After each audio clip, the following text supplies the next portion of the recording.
అందరికి ఆలోచించుకోవాలి. మీరు కూడా ఒకప్పుడు ఇనుంటారు కానీ మర్చిపోయి ఉంటారు.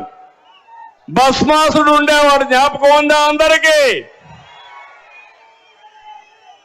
ఈశ్వరుడి భక్తుడు భస్మాసురుడు. ఆయనతో తపస్సు చేశాడు బోళా శంకరుడు.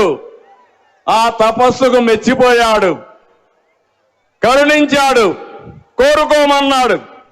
ఇమ్మీడియట్ గా భస్మాసుడు కోరింది, నేను ఎవరి తలపైన నెత్తి పెడితే, నెత్తిన చేయి పెడితే వాడు బూడిదైపోవాలా అని కోరుకున్నాడు. పాపం ముందు వెనుక ఆలోచించలేదు. ఈశ్వరుడు ఆలోచించుకున్నా వరం ఇచ్చాను పో అన్నాడు. అక్కడి నుంచి ప్రారంభమైన కష్టాలు.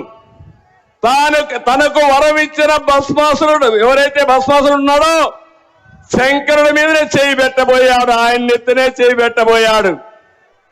శంకరుడికి దిక్కుదేల పాపం. ఏం చేయాలో ఆలోచించాడు, ఎక్కడెక్కడో దాంకున్నాడు.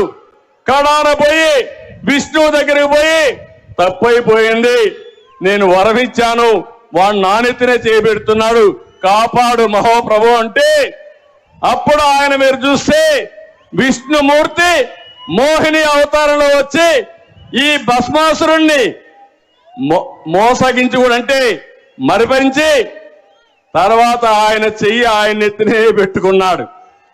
ఆ దెబ్బతో ఏమయ్యాడు? భస్మం అయిపోయాడు, బూడిదైపోయాడు.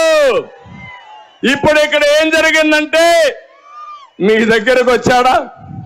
ముద్దులు పెట్టాడా? ఒక్కసారి అన్నాడా? మురిసిపోయారా మీరందరూ? ఓటేశారా లేదా?